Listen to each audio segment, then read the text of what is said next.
Hello students, आपको याद है हम ऑटोमॉर्फिज्म का टॉपिक पढ़ रहे हैं। सबसे पहले हमने ऑटोमॉर्फिज्म की डेफिनेशन पढ़ी, उसके बाद हमने जी ग्रुप की जितनी भी ऑटोमॉर्फिज्म्स थी उनको लेके एक ग्रुप बनाया था, जिसको कि हमने किससे डिनोट करा था, और जी से डिनोट करा था। और जी क्या था, जी से जी तक जितनी भी ऑटोमॉर्फिज्म्स हैं वो सारी ले लीजिए, उनको एलिमेंट की तरह ट्रीट कर लीजिए और बाइनरी ऑपरेशन डिफाइन कीजिए। आपको याद हो एफ जी इक्वल टू क्या था, 4, यानी कि composition of mapping.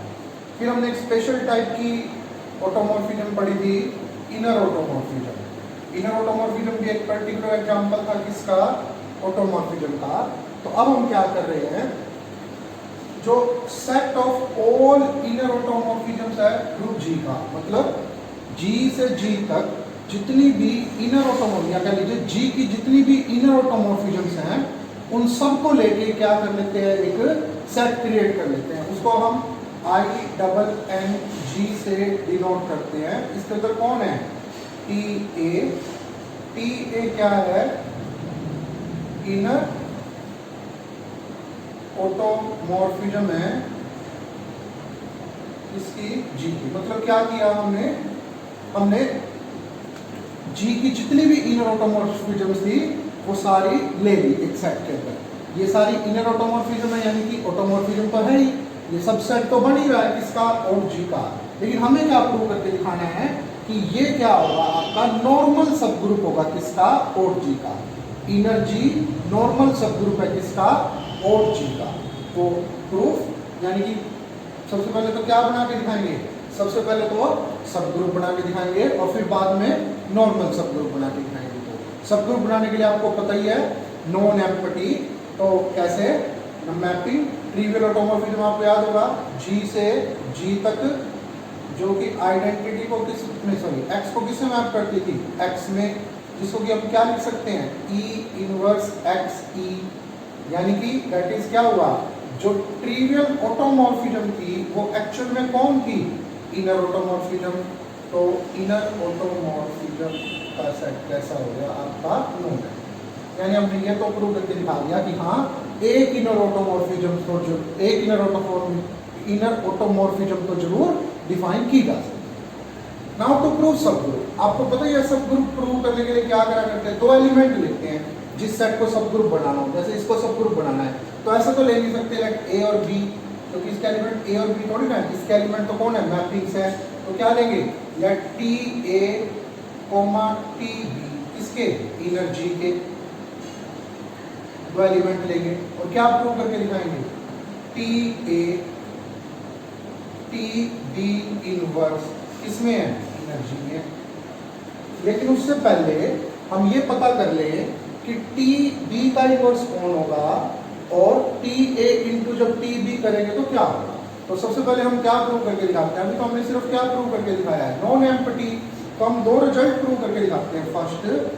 First we prove क्या, नंबर 1 कि TA और TB को अगर मल्टीप्लाई करें तो क्या होगा, TBA होगा। और नंबर 2 TB का इनवर्स कौन होगा, TB इनवर्स।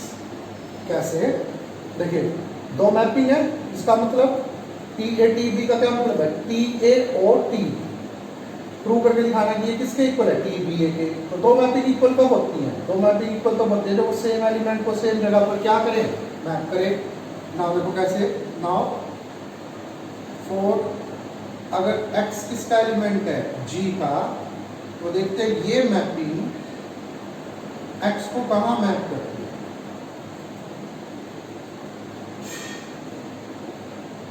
क्या है, देखो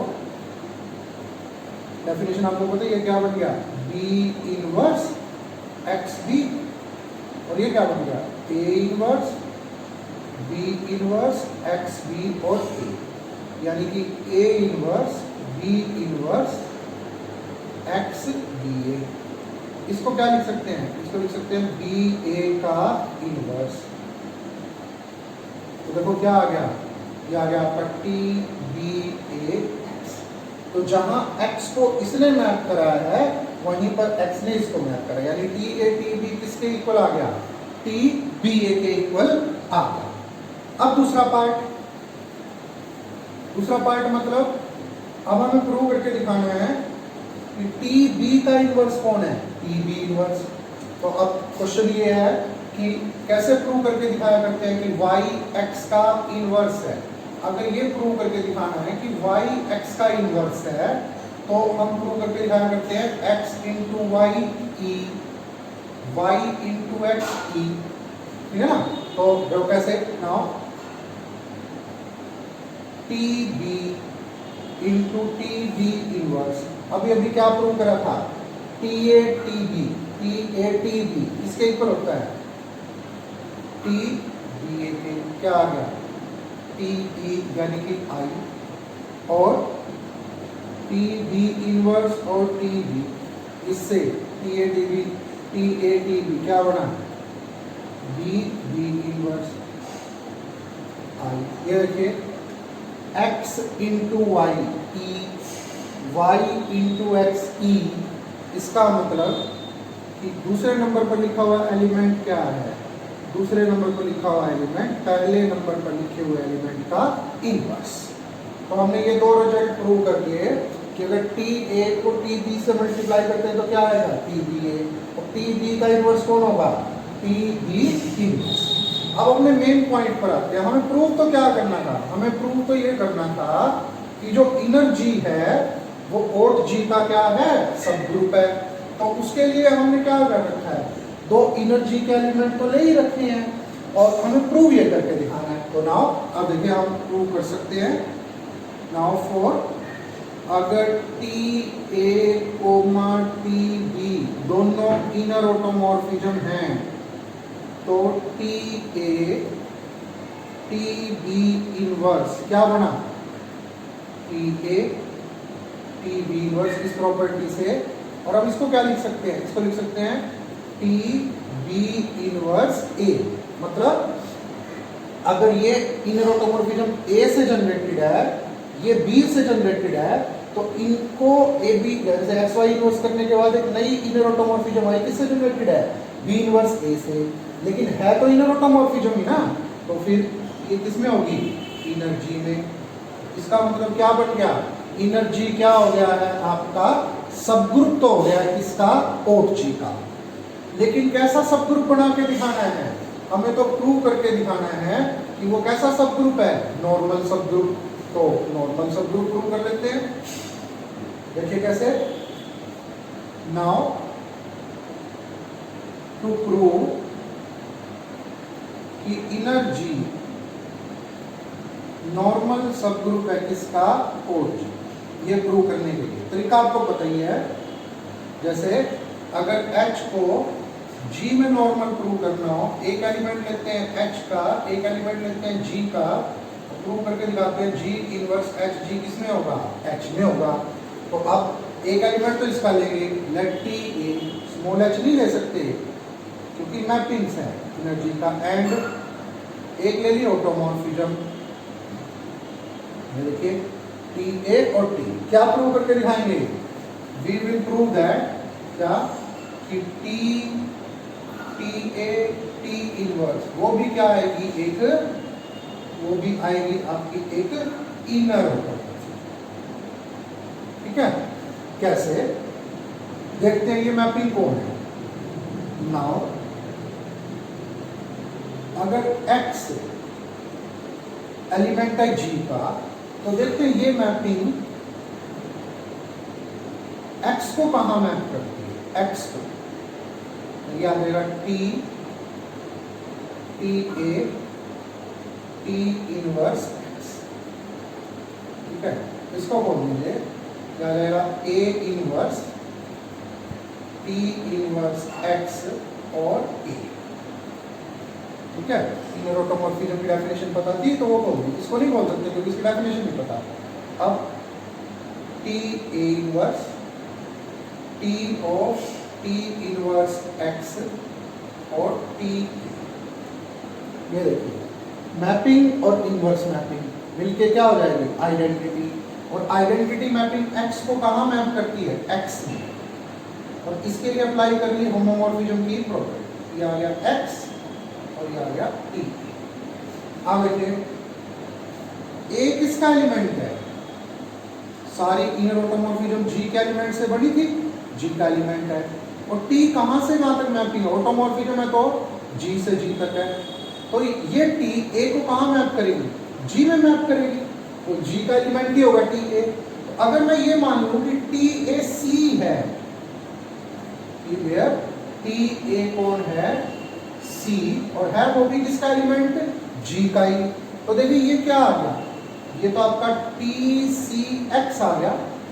मतलब कि इस मैपिंग को जब हमने एक्सपेंड करके देखा, कह लीजिए इसको चेक करा कि ये मैपिंग एक्स को कहाँ मैप करती है, तो ये मैपिंग एक्स को वहीं मैप करती है जहाँ टी सी करती है, जबकि सी कौन है? T A. यानी है तो ये भी क्या एक, यानी कि T T a T inverse क्या आ गया? टी सी, जो कि है क्या? एक इनर ऑटोमॉर्फिज्म ही। तो फिर क्या बन गया? यही तो चाहिए था, क्या आ गया? इनर ऑटोमॉर्फिज्म और जी का नॉर्मल सबग्रुप आ गया। अब देखिए और जी की बात करते हैं। आपको याद होगा जब हमने और जी को ग्रुप बना के दिखाया था, तो सबसे लास्ट में एक पॉइंट आया था कि क्या और जी एक एबिलियन ग्रुप होता है? तो उसका आंसर था नो, और जी जरूरी नहीं है कि क्या है? Abelian group. लेकिन अब हम क्या प्रूव करके दिखा रहे हैं कि अगर ग्रुप साइक्लिक ग्रुप हो, अगर जी एक साइक्लिक ग्रुप हो, तो जब आप उसका ओट जी बनाओगे, जो उसका ग्रुप ऑफ ऑटोमॉर्फिज्म्स वाला एक नया ग्रुप बनाओगे, तो वो कैसा ग्रुप होगा? आपका डेफिनेटली एबिलियन होगा। मतलब वैसे तो ओट जी कैसा ग्रुप होता है? Non abelian group. लेकिन अगर ओरिजिनल ग्रुप आपका साइक्लिक हो, तो उसका ओट जी क्या बनने वाला है? आपका एबिलियन। लेकिन उसको प्रूव करने से पहले हम कुछ रिजल्ट पढ़ते हैं। देखिए, मान लीजिए let g generated by a b any cyclic. मान लिया वो कैसा ग्रुप है? आपका साइक्लिक। और एफ जी से जी तक क्या है? कोई ऑटोमॉर्फिज्म है।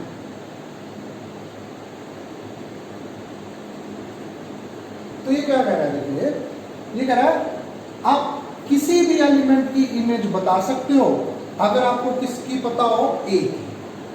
F is completely determined by the value which it takes on A। कहने का मतलब कि अगर आपको एफ ए पता है, एफ ए, तो आप एफ एक्स बता सकते हो for all X belonging to G. कैसे? बिल्कुल आसान है। मतलब मैं ये मान के चल रहा हूं कि एफ ए तो हमें क्या है? गिवन है, एंड एक्स किसका एलिमेंट है? जी का, और हमें एफ एक्स क्या करना है? पता करना है। तो कैसे? तो बिल्कुल ही सिंपल सा पॉइंट है। जैसे कि एक्स किसका एलिमेंट है? जी का। जी किससे जनरेटेड है? ए से।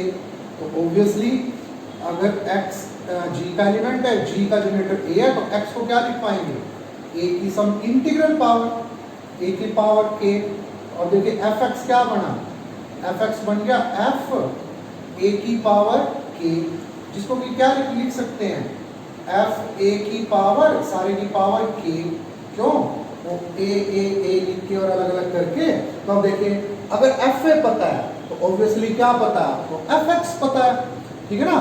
तो ये क्या कह रहा है? f is completely determined by the value which it takes on A। मतलब अगर A की इमेज पता है तो f की इमेज पता है।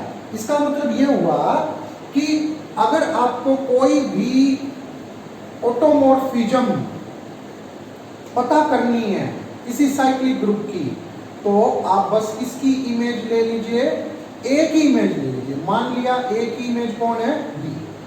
अगर आपको ए की इमेज पता है तो आप किसी की भी इमेज बता सकते हो। एक चीज और देखिए, आल्सो अब बी किसका एलिमेंट है?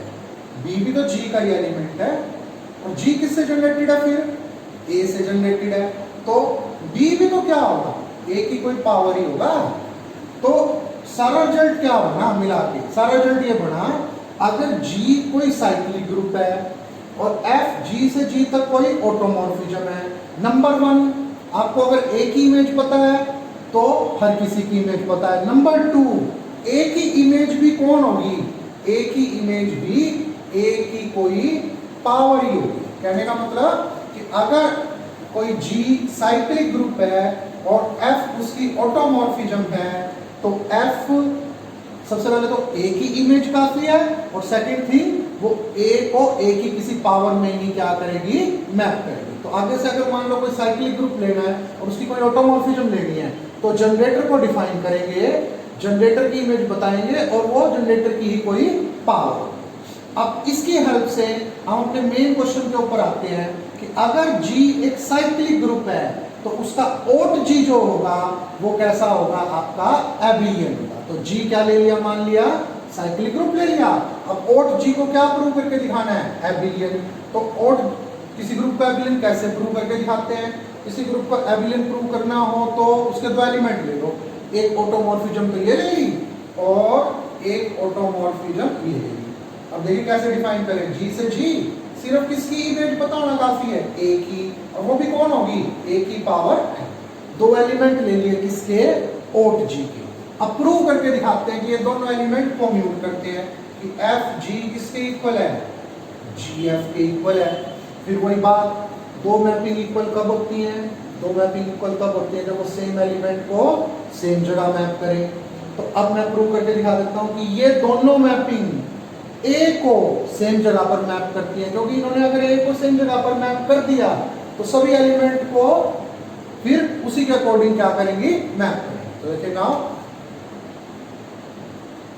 क्या है, F G A क्या आ गया, F of G A।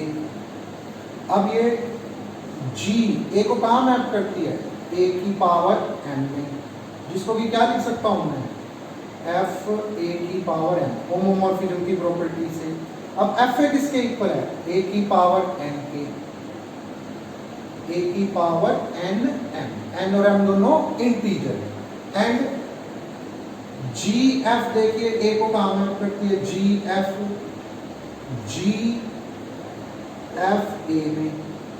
F A क्या है, F A है A की पावर n, इसको आप होमोमॉर्फिज्म की प्रॉपर्टी से G A की पावर n लिख सकते हैं। और G A क्या है, A की पावर m, तो क्या आ गया, mn। लेकिन क्योंकि n m दोनों इंटीजर हैं तो A की पावर mn और A की पावर nm दोनों बराबर होंगे। तो क्या आ गया, देखो दोनों मैपिंग ने, F G ने भी A को वहीं मैप करा जहां G F ने। जब दोनों ने जनरेटर को सेम जगह मैप कर दिया तो X को जहां ये मैप करेगी वहीं ये मैप करेगी। इसका मतलब F G इक्वल टू क्या हो गया, G F हो गया। तो रिजल्ट क्या बना, अगर G साइक्लिक ग्रुप है तो उसका ओट G क्या होगा, एबिलियन होगा।